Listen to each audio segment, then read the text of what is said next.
내 부모를 공경하라. 내 부모를 공경하랍니다. 자, 하나님의 말씀 오늘은 아주 짧아요. 자, 여호와의 명령을 전하노라. 여호와께서 내게 이르시되 너는 내 아들이라. 오늘 내가 너를 낳았도다. I will proclaim the decree of the Lord. He said to me, "You are my son. Today I have become your father." 아멘. 오늘 한 절이에요. 아주 간단하죠? 예, 오늘 이 한 절 말씀을 가지고 같이 나눴으면 좋겠습니다. 자, 션 들리?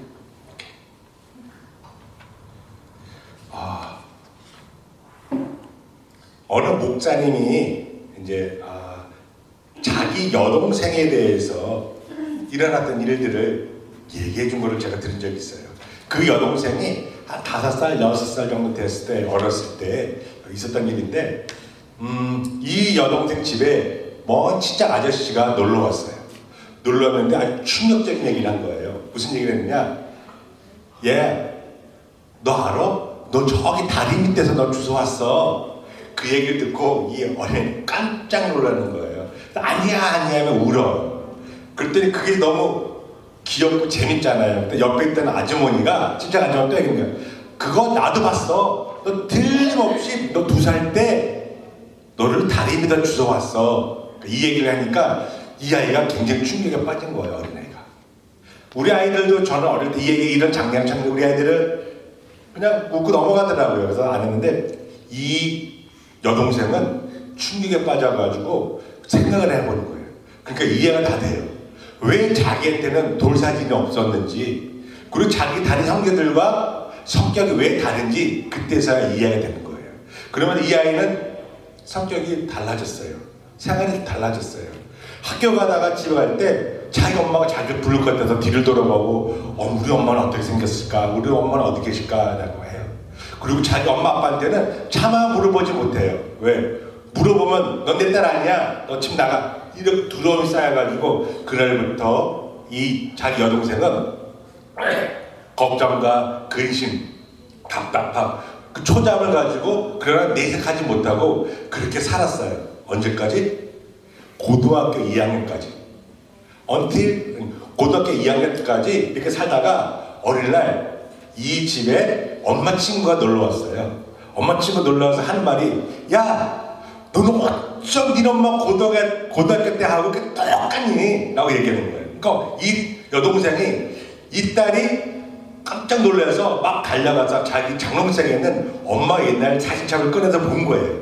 보니까 그 사진첩을 보니까 자기랑 똑같이 생긴 여자아이가 거기 있는 거예요. 얼굴도 똑같고 헤어스타일도 똑같고 턱 튀어나온 것도 똑같고 너무 판박이에요. 너무 똑같은 거예요. 그래서 너무 기뻐서 이 자기 여동생이 막 울며 뛰어가면서 엄마가 우리 엄마가 맞았구나. 엄마가 친엄마야. 라고 하면서 막 달려갔었어요. 그러면서 이 얘기를 지금까지 이 서름을 가족들 다 모인 데서 나눴어요. 울고 울면서 웃고 울면서 하루를 보내면서 해피엔딩으로 끝났습니다. 그런데 이 얘기는 재미있는 해피엔딩 끝난 것이 아니라 그날 이후 이 딸의 행동은 달라졌어요. 얼굴이 언제나 웃음이 넘치고 그날부터 행동은 늘 자신감이 가득 차 있었어요. 자, 사실 처음부터 이 팩트는 그대로예요. 엄마 아빠는 그 딸이 보고 그 엄마 아빠는 팩트는 그대로였는데 그 부모님이 친딸이라는 거와 친딸이 아니라는 것은 엄청난 하늘과 땅과 같은 차이가 있습니다. 자, 오늘 본문은 너는 내 아들이다 라고 하나님께서 말씀하셨어요. 자, 남자 아들만 얘기한 게 아니라 대표성 원리예요. 너는 내 아들이라 얘기는 내 자녀라는 얘기예요. 거기에는 너가 내 딸이다 라는 얘기도 있는 거예요. 하나님께서 오늘 너는 내 아들이다. 오늘 내가 너를 낳아도다. 하나님 우리를 낳았다 라고 얘기를 해요. 자, 온 세상을 만드신 그 하나님이 친히 우리의 아버지가 되신다고 소개해주고 계십니다. 자, 이 메시지를 들었다고 하나님이 우리 아버지가 되는 게 아니에요. 이것을 믿을 때 하나님이 나의 아버지라고 믿어질 때 그때서야 그 하나님이 우리의 아버지가 되시는 거예요. 자, 그러나 사탄은 지금도 우리를 아니야, 난 다리에서 주워왔어라고 우리를 속이고 있습니다.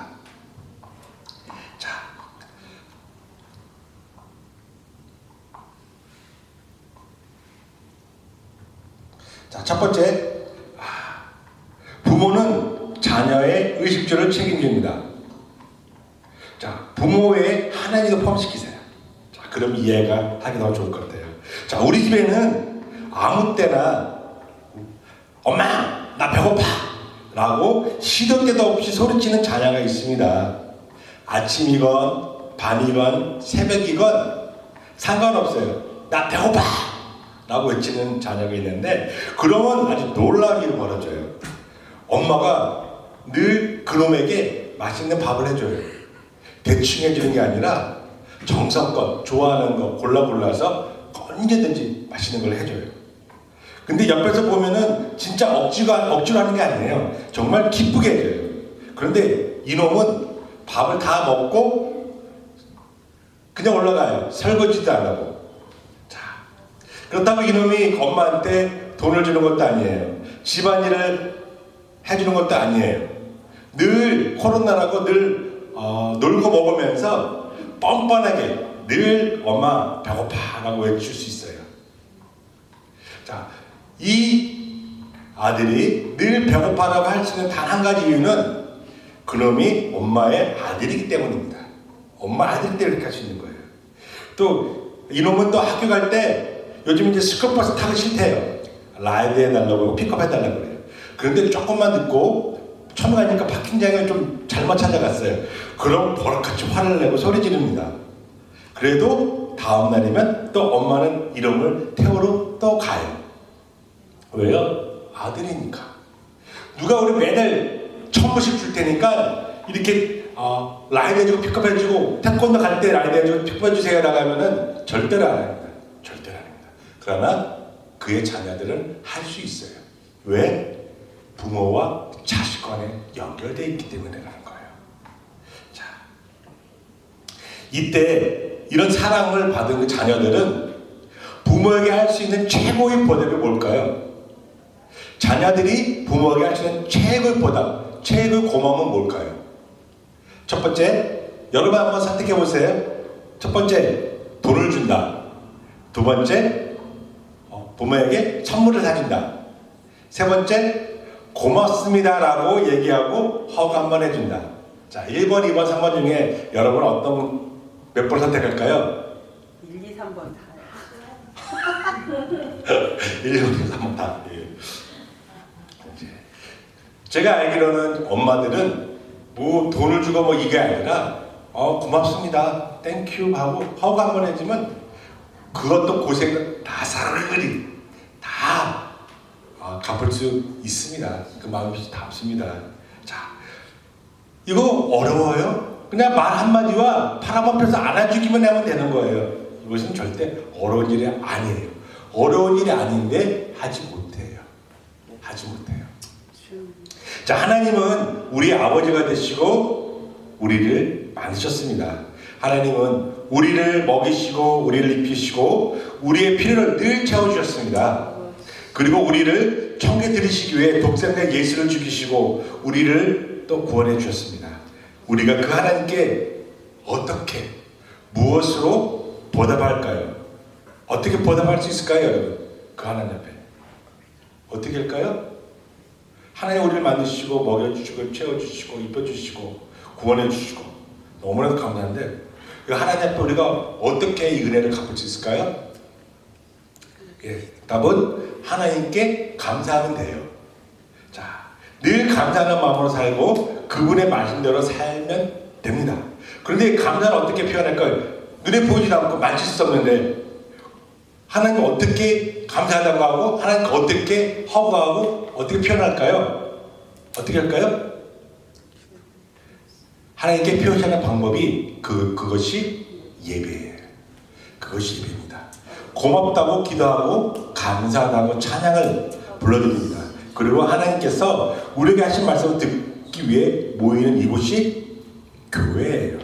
그리고 감사의 축제가 예배입니다. 예배는 거룩해야 되지만 기쁨과 감사가 반드시 있어야 됩니다. 자, 우리가 하나님께 할 수 있는 것 이거예요. 다른 것도 있어요. 하나님이 돈이 필요하시겠어요? 금덩어리가 필요하시겠어요? 아니에요. 다 하나님께 주신 거잖아요. 하나님 앞에 감사하다, 고맙다 하신 분은 어떻게 예배 자리에서 하나님 앞에 기도하시고 하나님 앞에 감사의 찬양을 올려드리는 거예요. 그렇죠. 그게 진정성 있을 때 하나님은 기쁘시게 받아주시는 거예요. 오늘 우리 자녀들 나에게 감사하다 모였구나, 나에게 예배하는구나, 이제 오시는 거예요. 여러분들이 보지 않죠? 성경에서 하나님이 말씀해 주셨어요. 너희들이 두세 사람이 모인 곳에 내가 그곳에 함께겠다. 신령과 진정으로 예배드리는 곳에 내가 그곳에 있겠다. 두세 사람이 넘어요. 신령과 진정으로 예배드리고 있어요. 그러면 우리는 눈에 보이지 않지만 영적으로 그곳에 하나님께서 임재하고 계십니다. 두 번째, 부모님은 우리의 허물과 죄를 용서해 주십니다.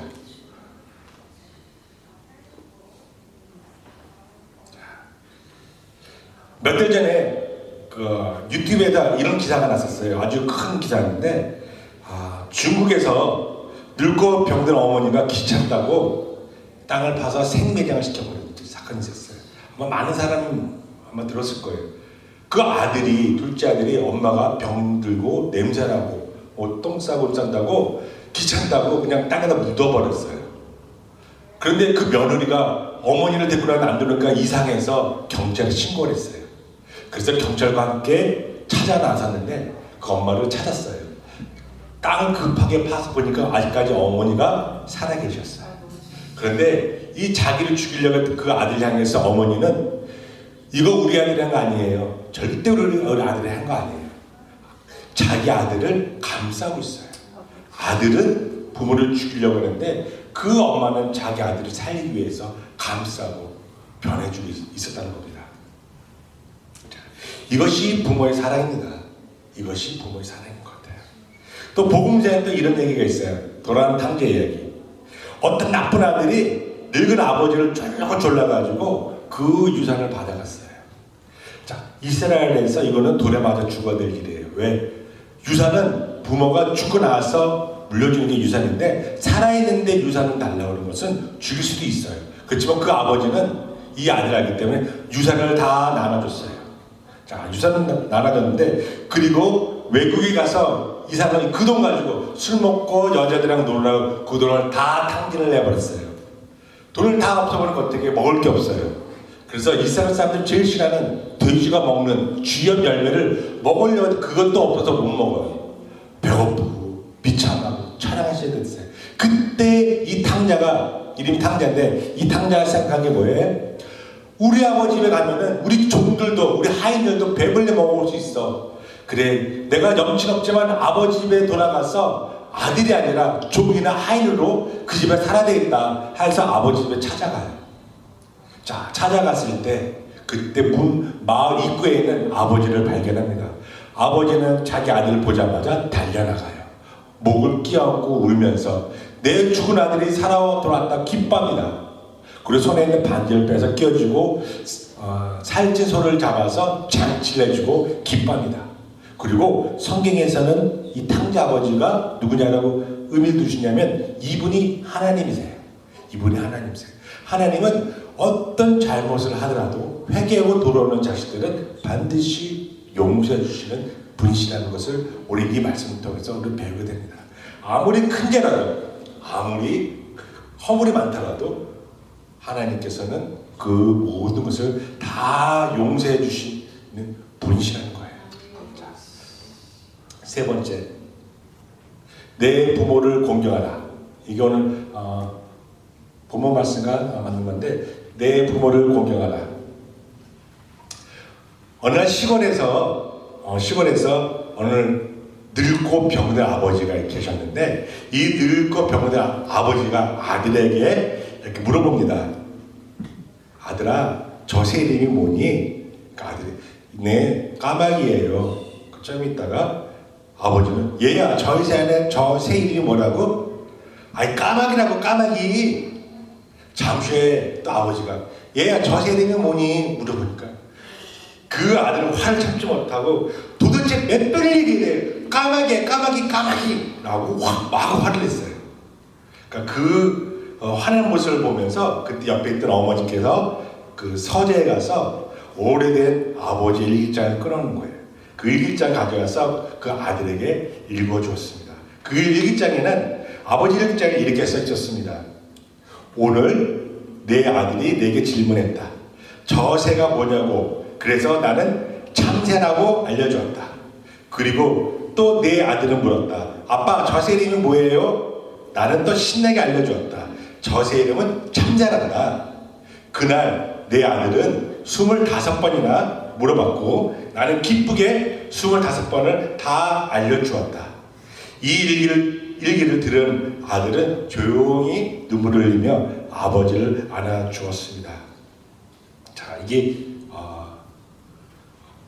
오래전에 들었던 저희 이야기였었는데요. 자, 여기서 여러분 왜 사람들은 늙으면 힘이 없어지고 거동도 불편하며 기억력이 없어질까요? 왜 그럴까요?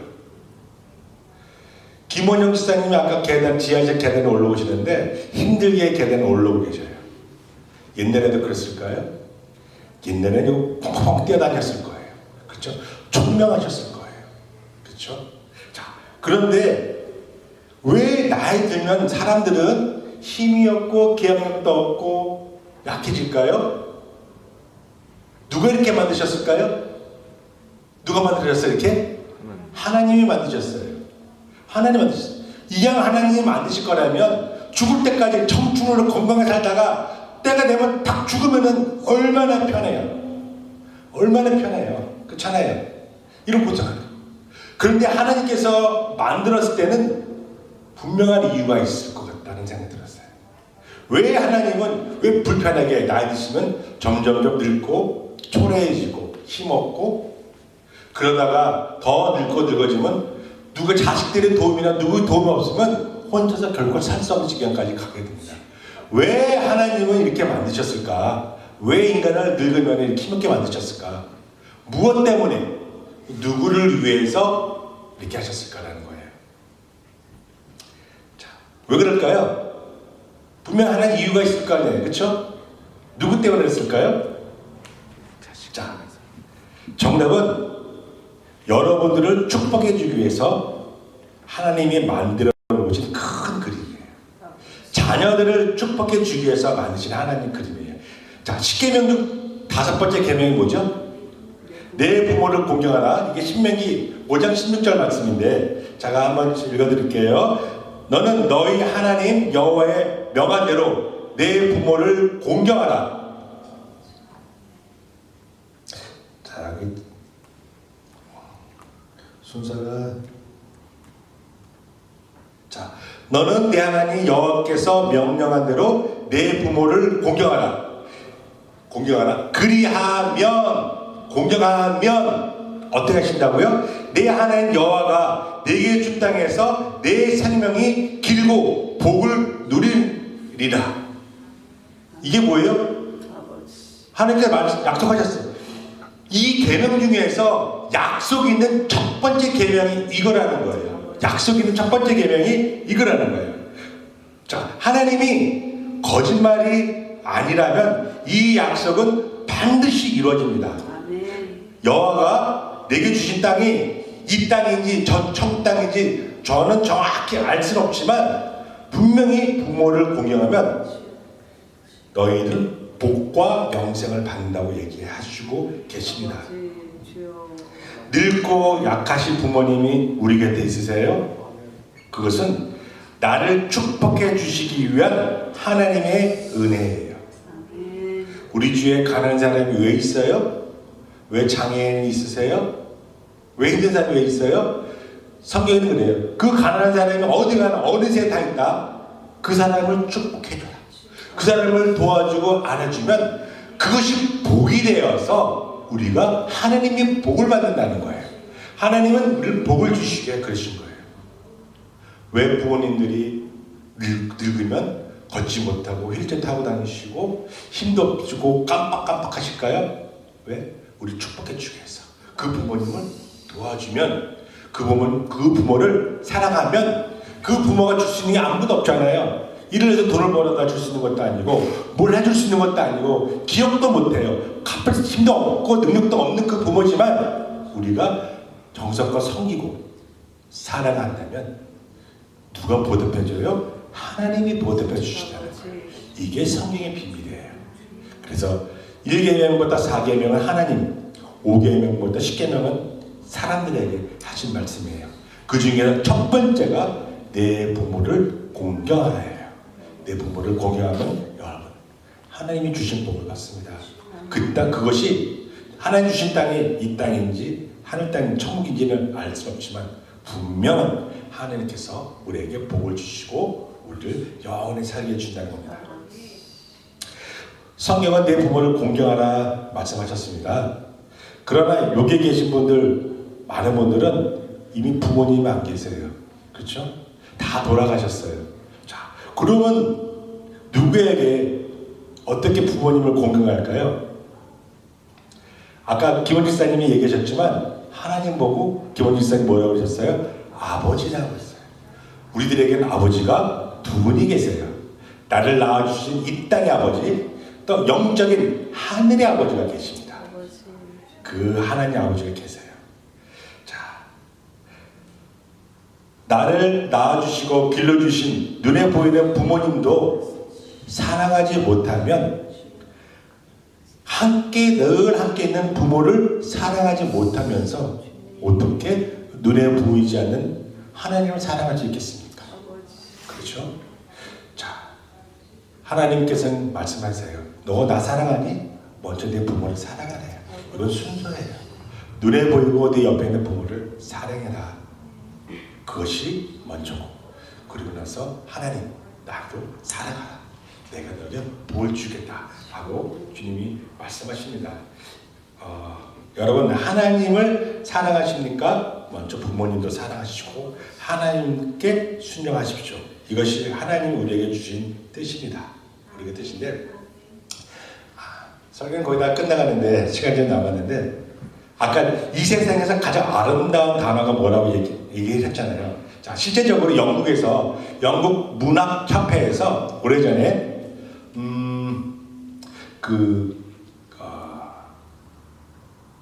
설문조사를 했었어요. 설문조사를 했는데 102나라, 영어를 쓰지 않는 102나라에서 4만 명한테 물어봤어요. 4만 명한테 물어봤어요. 가장 아름다운 영어 단어가 뭐냐고 물어봤어요. 첫 번째가 뭘까요? 첫 번째가 mother예요. 엄마. 엄마 가장 아름다운 단어라고 첫 번째가 엄마. 자, 두 번째는 뭘까요? 패션, 열정. 열정이 있습니다. 자, 3위가 뭘까요? 아버지가 나왔으면 좋았을 텐데 3위가 스마일, 4위가 love, 5위는 eternity, 영원, 6위가 fantastic, 7위가 destiny, 운명, 그리고 자유, 평화 이런 단어가 있어요. 아버지 단어는 없어요. 전 세계 102개 나라 중에서 4만 명 중에서. 그러다가 52가 뭐냐면 52가 펌킨이에요. 펌킨, 호박. 51위가 바나나까지 나왔어요. 자, 52위가 뭘까요? 52위가 아버지예요. 그래서 이런 책 써요. 호박에 밀린 아버지. 호박에 밀린 아버지. 자, 왜 엄마는 1인데 아버지는 50일까요? 저는 한번 곰곰이 생각을 해봤어요. 왜 아버지가 50일까? 자, 하나님의 속성은 뭐예요? 두 가지가 있어요. 하나님의 속성은 사랑, 그리고 공의예요. 사랑하시고 공의. 하나님은 사랑을 하시지만 잘못한 자녀들에게는 혼을 내주셔요. 잘하면 칭찬을 해주시는 거예요. 이게 하나님의 공의예요. 그렇죠? 자, 인간도 이런 속성이 있어요. 엄마는 뭐예요? 엄마는 사랑이에요. 사랑. 아까 얘기했던 것처럼 밥 달라고 밥 줘야 되고 가달로 가야 돼요. 새벽 자다가도 다 해줘요. 아빠는 안 해줘요. 엄마니까 해줄 수 있어요. 엄마니까 해줄 수 있어요. 아버지가 달라요. 제가 금요일날 어머니 집에 갔는데, 뭐 이렇게 같이 밥 먹고 집에 오는데 우리 엄마가 저한테 하는 얘기, 제가 50이 넘었는데 하신 말씀이 뭐냐? 재혁아, 운전 조심해. 야, 운전 천천히. 이걸 3번이나 얘기해요. 엄마 눈에는 아직까지도 제가 애기로 보이나 봐요. 아직 못 믿으신 것 같아요. 이게 부모의 마음이잖아요. 자, 그런데 아버지는 뭐예요? 공의예요. 엄마가 사랑의 아빠는 잘못하면 혼내준 사람이 아빠예요. 혼내줘야 되고 야단쳐야 되고.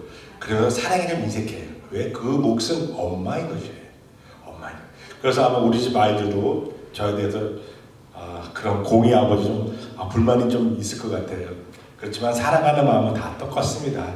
아빠들이 표현을 하지 못해서 그런 거지 그 사랑은 다 똑같아요. 그런데 제가 생각해보면 아버지는 돌아가시고 나니까 기억이 나더라고요. 돌아가시고 나니까 아버지가 생각나더라고요. 자, 어머니의 사랑과 아버지가 공의가 있어야 온전한 자녀가 날 수 있습니다. 이것이 하나님의 성품인 것이에요. 그 성품을 받아서 그대로 자녀들에게 이렇게 사랑과 공의를 베풀 수 있었던 것입니다.